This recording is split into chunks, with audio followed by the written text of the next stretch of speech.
As soon as we brought the baby home from the hospital, my mother-in-law said, "We don't believe this is our son's baby, leave the house." I stayed silent and handed my husband a medical report. He read a few words, then looked at his mother. "Then why did you lie to all of us?" My mother-in-law's face turned white. As soon as we brought our baby home from the hospital, my mother-in-law, Patricia, said, "We don't believe this is Daniel's baby.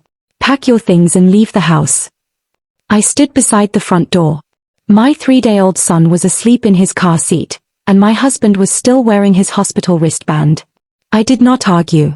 I reached into the diaper bag, pulled out a white envelope, and handed it to Daniel.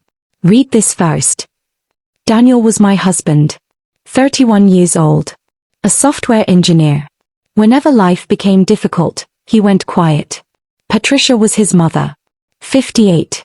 She controlled every family dinner and guarded every family secret. Robert was my father-in-law. 61. A retired accountant. He did not speak often, but he never forgot anything. Ashley was Daniel's younger sister. 27.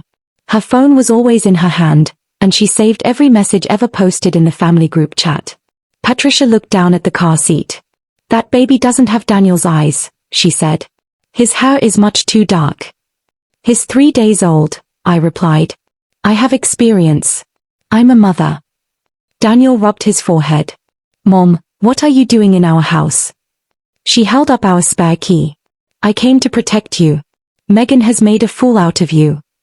That was when I noticed my suitcases beside the stairs. Patricia had entered our house while we were at the hospital. She had gone through our bedroom, packed my clothes, and carried my bags downstairs. Daniel opened the envelope. The first page contained the results of a legally documented DNA paternity test. Probability of paternity, 99.99%. He read the result twice, then looked at me. "When did you have this done?" "At the hospital. You signed the consent form. You were exhausted, but the nurse explained everything before you signed it." Patricia reached for the paper. "Let me see that. Laboratories make mistakes."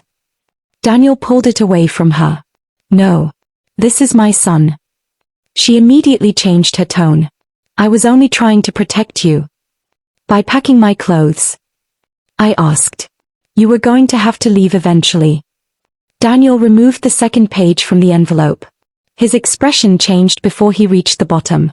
Our son had developed an unusual clotting problem shortly after birth. Robert's family had a history of an inherited blood disorder, so the hospital's genetic counselor recommended additional testing. Daniel, our baby, and Robert had all provided samples. Robert had personally signed the consent forms at the hospital. The lab performed both the medical genetic screening and a documented family relationship analysis. The report established 2 facts. Daniel was my son's biological father. But Robert was not Daniel's biological father. Daniel read the critical lines again. Then he looked at his mother. "Then why did you lie to all of us?" Patricia's face turned white. Ashley stepped closer. "What does that mean? Dad isn't Daniel's biological father." Patricia grabbed the back of a dining chair. "This report is incomplete." Robert was standing in the living room doorway. I had not heard him enter. "No, it isn't," he said. "I called the laboratory and confirmed it." Patricia turned toward him. "Robert, listen to me. I've been listening for 32 years. Now you're going to talk." She said nothing. Daniel held the report tightly enough to wrinkle the paper. "Who is my biological father?" Patricia pressed her lips together. "That isn't important. You just accused my wife of cheating on me. It's important now." Ashley placed her phone on the table. An old Facebook profile was open on the screen. Was it Uncle Thomas? Thomas had been Robert's younger brother. He died in a car accident 2 months before Daniel was born. Daniel had always resembled him. The same dark hair. The same narrow chin. Even the same uneven smile. The family had spent years calling it a coincidence. Patricia closed her eyes. That was her answer. Daniel took a step backward. "You had an affair with Dad's brother." "We made a mistake," she said. "It happened once." "Once?" Ashley asked. Robert answered before Patricia could. "That's another lie." He opened the leather folder under his arm and placed several photocopies on the table. Hotel receipts. Old letters. A photograph of a bracelet engraved with Thomas's name. The affair had continued for at least 2 years. Patricia stared at the documents. You kept all of this? I suspected the truth, Robert said. Today, I finally received proof. I looked at my packed suitcases behind Patricia. You never truly doubted my baby, I said. You were afraid the medical testing would expose you. She moved toward me. You destroyed this family. No. I brought my son home. Daniel stepped between us and took the spare key from her hand. You need to leave. Patricia looked around the room as if she were waiting for someone to defend her. This is our house, she said. We paid the down payment. Robert shook his head. I paid it, and the deed is in Daniel's name. She glared at him. You're not going to support me. You tried to throw my son's wife and newborn baby out of their own home. What exactly am I supposed to support? Ashley picked up her phone and opened the family group chat. Patricia had already sent messages to everyone. She claimed I had cheated, tricked Daniel, and brought another man's baby into the family. She had written the messages before we even arrived home. Ashley photographed the paternity result, the genetic report, and Robert's evidence. Then she uploaded everything to the same group chat. The phones around the room started buzzing. 1 message arrived. Then 5. Then more than 20. Patricia's punishment began right there. I did not have to create it. She had built it herself with every accusation she sent.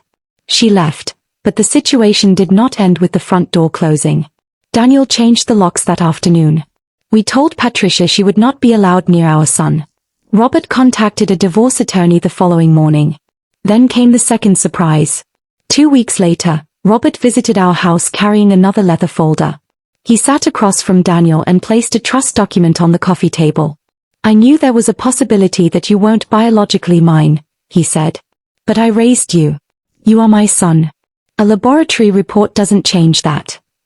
Daniel stared at him. How long have you known? I found the letters 5 years ago. I didn't know for certain until the test, but I knew enough to protect you and Ashley. The trust included the house, Robert's investments, and the Hale family cabin. Everything had been divided between Daniel and Ashley. Patricia's name had been removed 5 years earlier. She had walked into our home believing she had the power to throw me and my newborn out. She did not know she had already lost her own home. Robert filed for divorce and moved into the family cabin while his attorney handled the separation. Patricia ended up in a rented apartment across town. Ashley stopped answering her calls. Daniel blocked her number. 3 weeks later, Patricia left me a voicemail. Her voice was quieter than I had ever heard it. Please send me 1 picture of the baby. Just 1. I'm still his grandmother. I listened to the message once. Then I deleted it. I picked up my son and carried him into the living room, where Daniel was sitting beside Robert. They were looking through an old photo album together. Daniel's hospital wristband was still on the coffee table. I walked back to the front door. I closed it. Then I turned the new lock. If Megan's story kept you watching until the final twist, please give this video a like and subscribe to the channel for more gripping family stories. Your support helps us continue creating powerful stories filled with secrets, betrayal, and justice. Thank you so much for watching, and we hope you'll join us again for the next story.